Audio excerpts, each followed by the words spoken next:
Alright everyone, welcome back to another Star Wars Galaxy of Heroes video with Fat Phil, and today we're talking about the Galactic Legend rankings for March 2025. As a reminder, I first started this last month where I went through, ranked every single Galactic Legend. It is something I'd love to do this once a month. I don't know how often that will change, but there have been some significant changes. At the time I recorded it last month, Darkseid Rey was not in the game yet. Ahsoka was still really fresh, and so we're starting to learn more and more. So, with that, let's give a huge shout out to our channel members for their continued support. If you are ever interested, that link is down below, along with a link to the Discord server. Go check that out. Thank you again. Whether you are on the council or you've been granted the rank of Master or Wampa, you are so appreciated. I can't thank you guys enough for just keeping the community alive, even if you are a fan of a team like the Kansas City Chiefs that had their asses belted by my Philadelphia Eagles. You are still most welcome and are a huge part of the Fat Phil family. I appreciate all you guys, even though you support the most awful franchise in the NFL. Anyway, let's get in here. Let's talk about some Galactic Legend rankings for March 2025.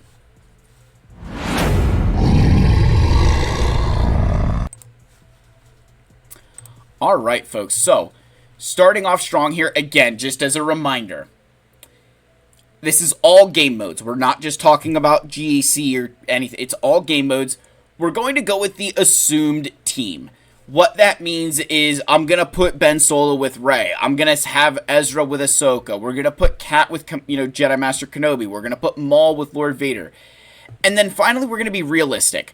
I'm not going to sit there and just, the argument I will make is, yes, Sith Eternal and Bane, we'll talk about that. But we're going to be realistic. We're not going to sit there and be like, oh, well, in this unique instance with this Datacron, da-da-da-da-da.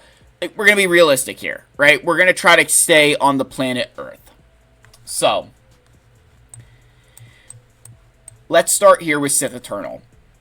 He still needs his babysitters, but the gap between him and Jedi Master Luke, who is below him, is far closer. He's really closed the gap, and a lot of this is because Bane is starting to need Sith Eternal at some of these higher levels, whether it's countering Ahsoka, Queen Amidala, Jedi Master Kenobi, even trying to be more consistent against Supreme Leader Kylo Ren, Bane kind of needs Sith Eternal. And that's where Sith Eternal, this gap is closing, is that he kind of used to hold Bane back, and I feel like now he's providing some stability for that team that was missing before. So I really think that Sith Eternal has closed the gap here with some of these newer additions into the game. And I do feel that while he's still the worst Galactic Legend, because as good as Bane and Sith Eternal are, they have zero defensive viability, and that's kind of a big deal. That's where they sit here at the end. JML, listen, he needs a lifter unit badly. He really needs a dedicated lifter unit, a dedicated Jedi that's meant to lift his team. Yes, you can still create some super teams with Cal and Ezra, Jedi Knight Luke, Jedi Knight Revan, whoever the hell else you want. But I'd say the biggest difference between JML and Sith Eternal is PvE. The gap in PvE of what I can do with Jedi Master Luke compared to what I can do with Sith Eternal is just two ends of the spectrum. So that's really the gap. If this was just a PvP situation, Jedi Master Luke is getting shit on. But because PvE is a huge part of this game, Jedi Master Luke is a far better Galactic Legend than Sith Eternal. And whether it's TB, Conquest, Assault Battles, JML, steals the show in that regard. So then we get to Lord Vader. Now, here's the big thing with Lord Vader. At this moment in time, I would say that he's an offensive Galactic Legend. I feel like trying to set him on defense, there's too many off-meta counters, and, the other side of this as well is bringing him offensively, you can split him up when necessary. The Maul Mandalorian team is still something you can use that's really, really good. again, you're going to use Lord Vader with your Empire and your Ufus, but I just think at this point, he's kind of an offensive Galactic Legend until he gets something to stop some of these teams that really give him a hard time when they're attacking him, right? They will just easy banners, easy wins. Right now, I think he's an offensive Galactic Legend in PvP. From a PvE perspective, this dude is so good. With the right team, Lord Vader shines in TB and Conquest. So I think the PvE element is where he really does make up a lot of ground. And he is a better PvP GL than Jedi Master Luke. I will defend him there. So then we get to Rey. And Rey has, again, has fallen in the rankings a little bit. I think Lord Vader has as well. They've both fallen in the rankings. Rey is still really solid. She's a fantastic team. She's a home for everybody. The thing here with Rey that I would say is pulling at her a bit is more players at the end game are beginning to realize that Ezra is needed with Ahsoka and pulling her away from Rey.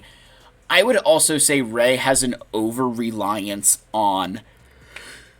She has an over-reliance on certain characters that you may want to use in other teams. Think of baby Cal Kestis. He wants to be with the Seer Ufus. Whether it's Commander Tano, who wants to go at Jedi Master Kenobi, or L3, who wants to go with a Dash Rendar. She... while she's a home for everybody, she can steal from other teams, and that can limit your uses in PvP.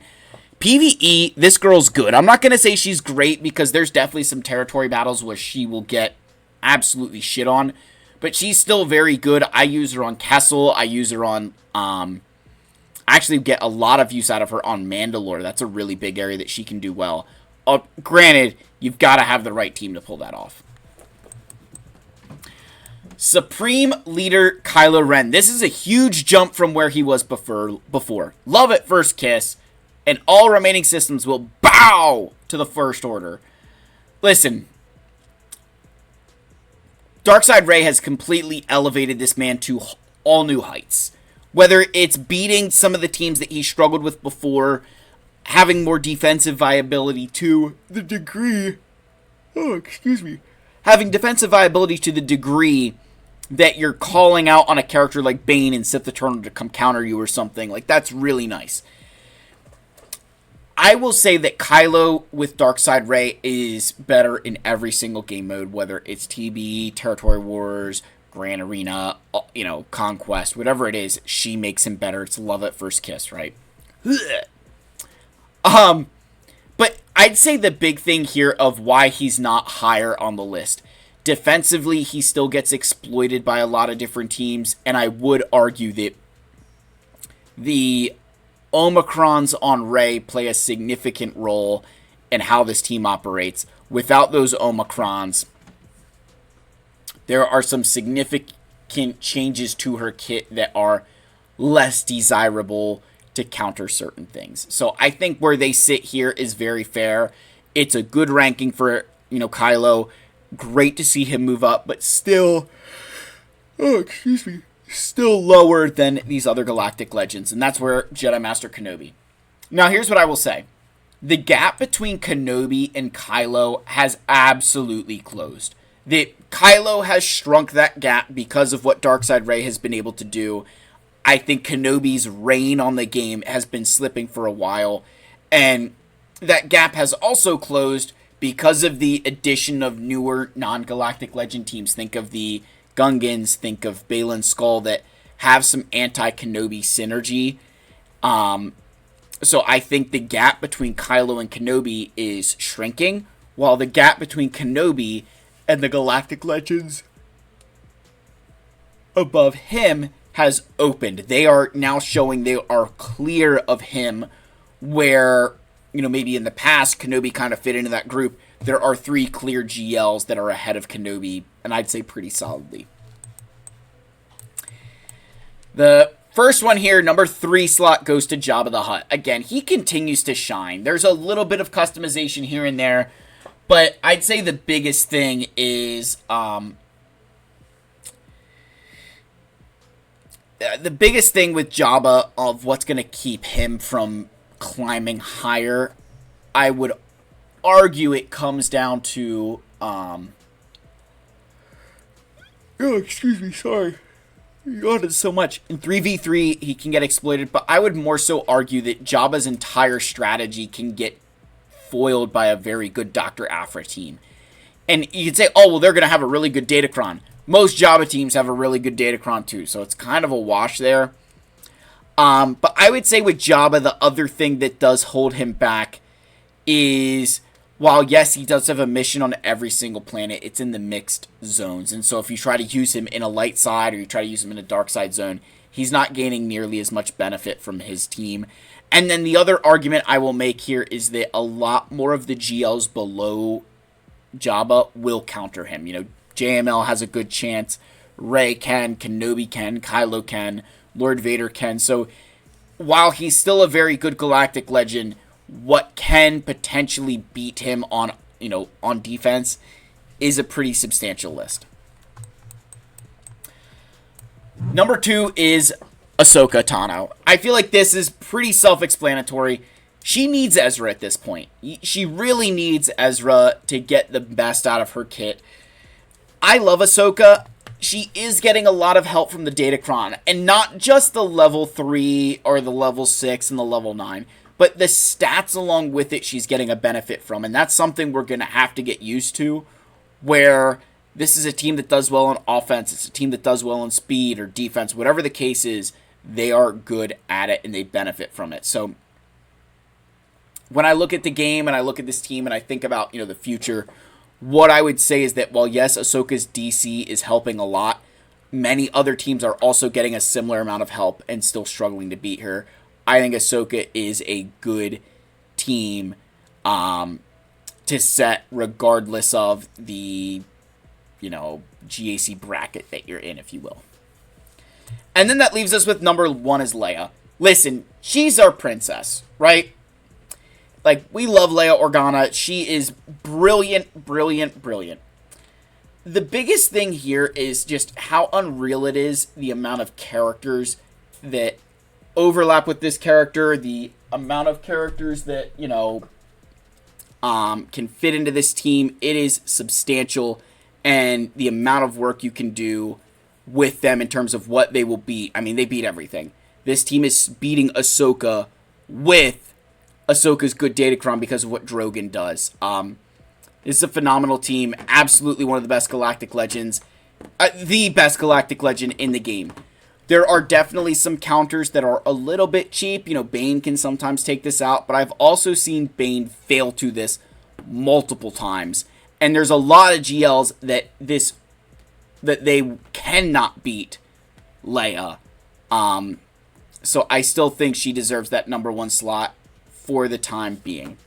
So that is the March 2025 list. Let me know your thoughts down below. Like, subscribe, comment. I love you all. May the Force be with you, and I'll see you in the next one. Cheers, my friends.